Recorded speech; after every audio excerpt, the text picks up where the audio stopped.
This is actually a very nice group of roasters we have tonight. This worked out well.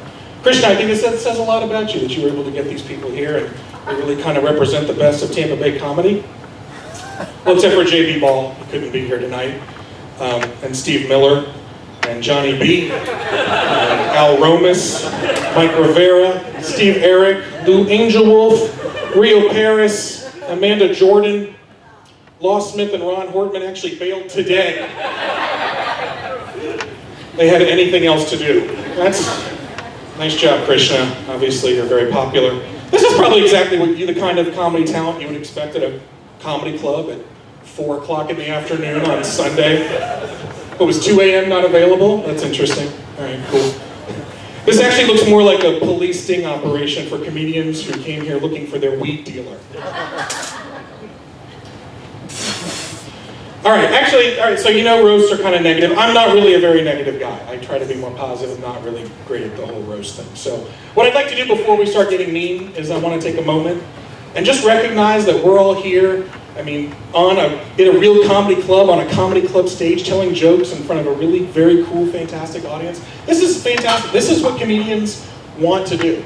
And believe me, there's a lot of people in Tampa Bay who would love to be able to do this. But for whatever reason, they're never on comedy club stages. They don't have the connections, they don't have the drive, they don't have the talent. They're just not funny enough to actually do this. So to be able to do this is actually, for some people, this would be like a once-in-a-lifetime special event. So I don't think we should lose sight of that. So in that spirit, I'd like to just take a quick second and let Dave Weingarten enjoy this moment. This is big. Appreciate that. Some people ask why Dave Weingarten is in Cigar City Comedy, and actually it's pretty easy. No, he's a valued and respected member of the group. He really is. After all, any good modern organization needs an IT department. Dave Weingarten's actually so desperate for attention, he actually live streamed his own wedding. That's true, you remember that? Nobody watched it, but it's, he did, he live streamed his own wedding. That's very weird. It's actually on YouTube right now, if you want to check it out. You just have to search it under the title, Woman Makes the Biggest Mistake of Her Life. I didn't do that was Jill's account, so that's very weird. Dave Weingarten has a podcast, like I mentioned, called The Frightened Ear.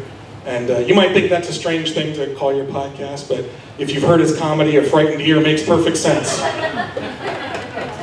It's nice. Dave actually works out a lot. He's got tattoos. And, you know, at first glance, you'd look at him and you'd be like, hey, there's no way that guy is Jewish. But let me tell you something. You are wrong. He is. And a lot of times, you might look at Dave and say, that guy is never going to be a successful comedian.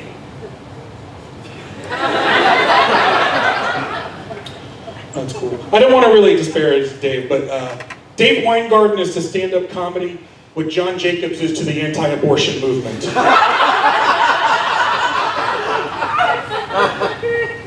How many abortions is that now, John? Is that 4?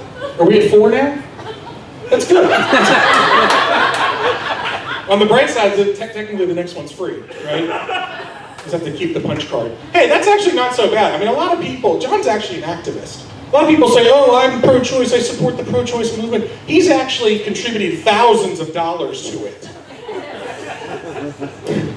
I think that's kind of nice. Some people know John Jacobs, I think a lot of you do. He was a star on MTV, that's safe to say, on Are You the One? And then he was on that Road Rules thing, and that was cool. Then he decided to go to Los Angeles, seeking fame and fortune. He came back with neither. But that's okay, people can laugh about that, John, but I understand. That's actually very difficult to do. You can't just pick up and leave where you are, go to a major city and all of a sudden find success. That doesn't happen, especially from Florida.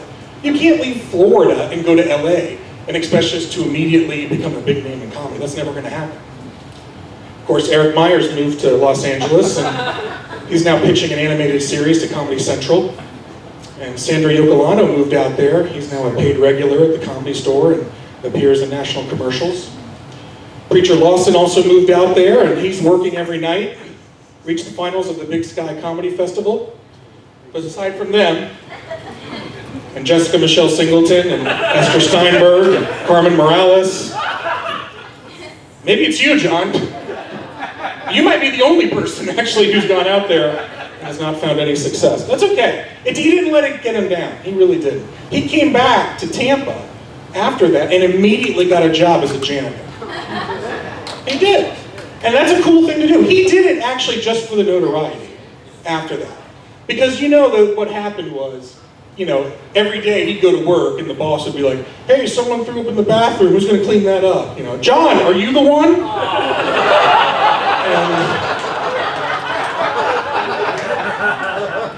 And he would say yes.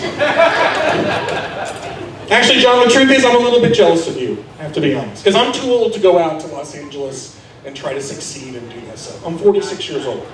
I started comedy, I was close to 40. So the truth is that no matter what I accomplish, I'm going to end up being stuck here in Tampa with my working car and my house and my girlfriend and my parents who love me and my Roth IRA and financial security. But that's my burden to bear, John. I can't be like you with I'm just going to go for it and who cares about the future and I don't contribute to society. I respect that. It's a nice way to do things. Actually, John Jacobs, I should say this. Next Sunday, I believe, he's going to be at Amalie Arena. Is that right? He's performing at the Tampa Bay Black Heritage Festival. That's true. And you might say, that's weird. Why did they pick him for that? And it makes perfect sense, actually. I'm convinced that they did it because they're trying to pay us back for decades of unfair racial stereotypes against minorities. This is sort of flipping the script for them. Because why else would they pick a white comedian who has no job, no car, bad credit, and refuses to raise his own children?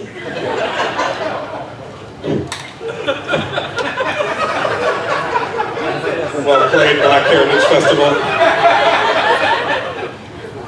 Matt Fernandez is here tonight. Matt Fernandez, everybody. Very excited. I'd like to talk for a minute, if I could, about Matt's beard. Her name is Katie.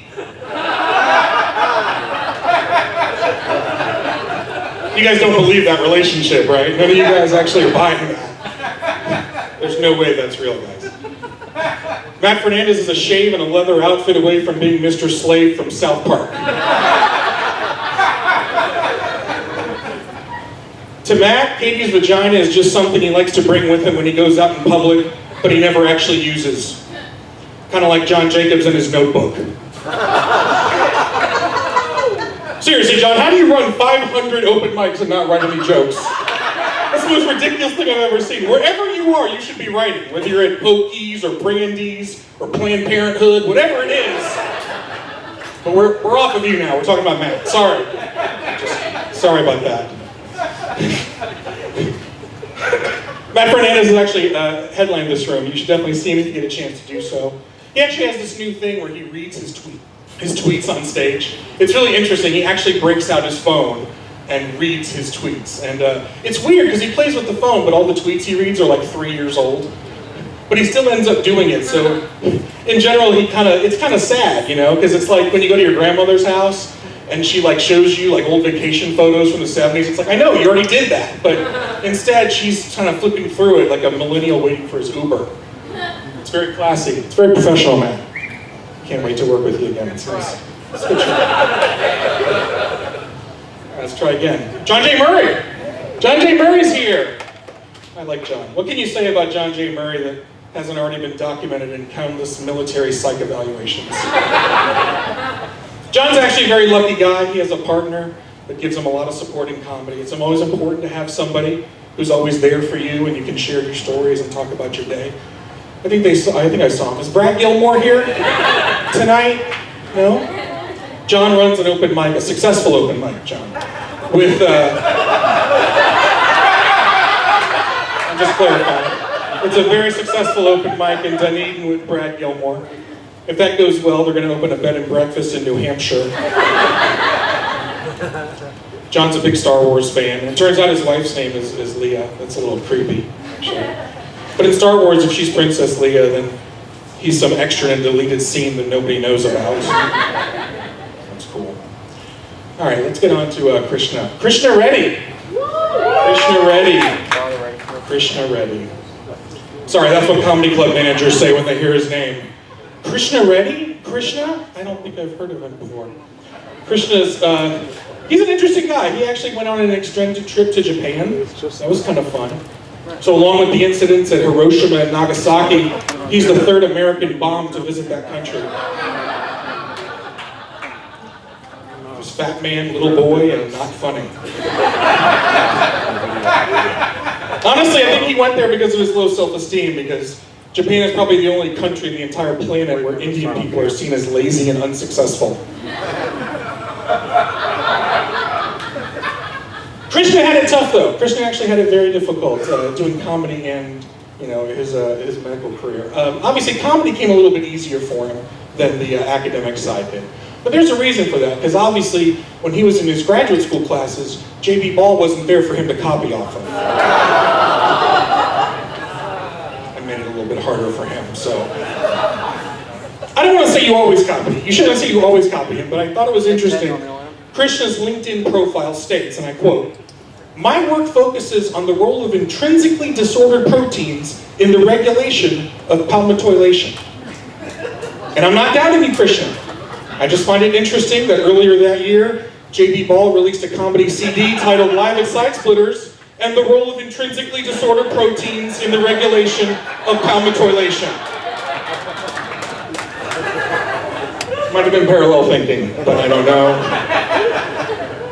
Actually, when I first met Krishna, I thought, I gotta be honest, it is not possible for somebody to copy J.B. Ball more than this guy does. And then I met Cam Bertrand. Holy shit, Cam. How did you cram 50 years of hacky material into 22 years of life? Cam was actually upset when he was in the first round of Florida's Funniest Comedian. He got bounced in the first round and did not advance. It bothered him very much. But it shouldn't bother you, Cam, because think about it this way. Your entire act won the whole thing the year before. That's J.B. Ball, guys. Some of this is just for these guys. That's how we're going to do that. That's fine. No, actually, Cam, I have a way that you might be able to improve your comedy fortunes a little bit. Do you remember how Gallagher let his brother take over Gallagher's act, and it was Gallagher 2. It was Leo Gallagher. I think you could pull off something like that. I think that would work. Do we have something we can show them what that might look like? It's gonna be good, guys. This is Cam's new touring poster.